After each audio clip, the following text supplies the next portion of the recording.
Bacaan dari kitab Yesaya. Aku hendak menyanyikan lagu tentang kekasihku, lagu kekasihku tentang kebun anggurnya. Kekasihku mempunyai kebun anggur di lereng bukit yang subur. Ia mencangkulnya dan membuang batu-batunya, lalu menanamnya dengan pokok anggur pilihan. Ia mendirikan sebuah menara jaga di tengah-tengahnya dan menggali lubang tempat memeras anggur. Lalu dinantinya supaya kebun itu menghasilkan buah anggur yang baik, tetapi yang dihasilkannya ialah buah anggur yang asam. Maka sekarang, hai penduduk Yerusalem dan orang Yehuda, adillah aku dan kebun anggurku itu. Apakah yang masih harus kuperbuat untuk kebun anggurku itu yang belum kuperbuat kepadanya? Aku menanti supaya ia menghasilkan buah anggur yang baik. Mengapa yang dihasilkannya hanya buah anggur yang asam? Maka sekarang aku mau memberitahukan kepadamu apa yang hendak kulakukan kepada kebun anggurku itu. Aku akan menebang pagar durinya, sehingga kebun itu dimakan habis. Aku akan melanda temboknya, sehingga kebun itu diinjak-injak. Aku akan membuatnya ditumbuhi semak-semak, tidak dirantingi dan tidak disiangi, sehingga tumbuhlah putri malu dan rumput.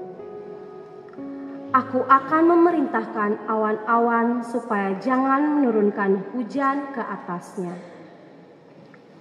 Kebun anggur Tuhan semesta alam itu ialah kaum Israel, dan orang Yehuda ialah tanam-tanaman kegemarannya.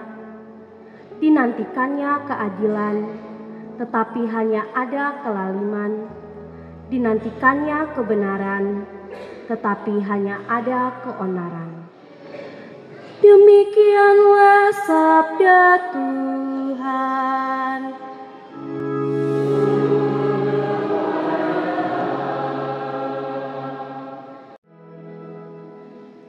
Bacaan dari Surat Rasul Paulus kepada jemaat di Filipi. Saudara-saudara, janganlah kamu khawatir tentang apapun juga, tetapi dalam segala hal nyatakanlah keinginanmu kepada Allah dalam doa dan permohonan dengan ucapan syukur. Maka damai sejahtera Allah yang melampaui segala akal akan memelihara hati dan pikiranmu dalam Kristus Yesus. Jadi saudara-saudara, semua yang benar, semua yang mulia, semua yang adil, semua yang suci, semua yang manis, semua yang sedap didengar, semua yang disebut kebajikan dan patut dipuji, itulah yang harus kamu pikirkan. Dan apa yang telah kamu pelajari, apa yang telah kamu terima, apa yang telah kamu dengar, dan apa yang kamu lihat padaku, lakukanlah itu. Maka Allah, sumber damai sejahtera, akan menyertai kamu. Demikianlah sabda Tuhan.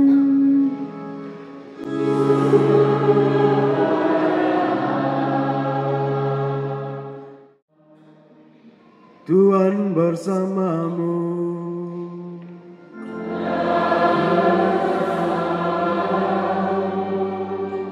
Inilah Injil suci menurut Matius.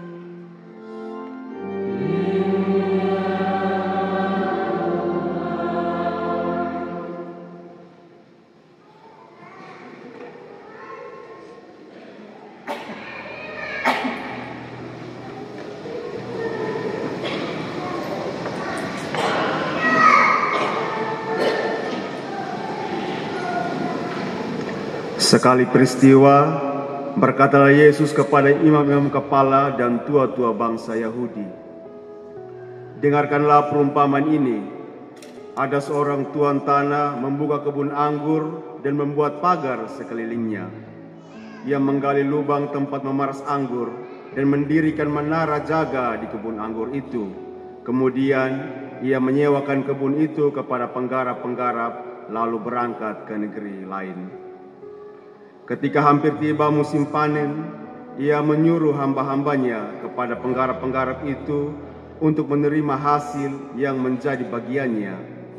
Tetapi para penggarap menangkap hamba-hamba itu, yang seorang mereka pukuli, yang lain mereka bunuh, dan yang lain lagi mereka lempari dengan batu.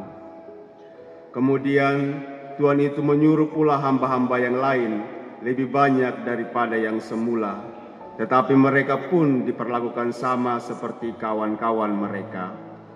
Akhirnya Tuhan itu menyuruh anaknya kepada mereka, katanya, 'Anakku akan mereka segani.'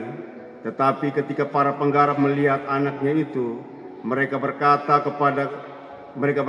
kepada seorang yang lain, 'Inilah ahli warisnya, mari kita bunuh dia, supaya warisannya menjadi milik kita.' Mereka menangkap dia dan melemparkannya keluar kebun anggur itu, lalu membunuhnya. Apabila tuan kebun anggur itu datang, apakah yang akan diperlakukannya dengan penggarap-penggarap itu?" Kata imam-imam kepala dan tua-tua bangsa Yahudi kepada Yesus, "Ia akan membinasakan orang-orang jahat itu, dan kebun anggur itu akan disewakan kepada penggarap-penggarap lain yang akan menyerahkan hasil kepadanya pada waktunya." Kata Yesus kepada mereka, "Belum pernahkah kamu baca bahwa dalam kitab suci, batu yang dibuang oleh tukang-tukang bangunan telah menjadi batu penjuru? Hal itu terjadi dari pihak Tuhan, suatu perbuatan ajaib di mata kita. Sebab itu aku berkata kepadamu, kerajaan Allah akan diambil dari kamu dan akan diberikan kepada suatu bangsa yang akan menghasilkan kerajaan itu." Demikianlah sabda Tuhan.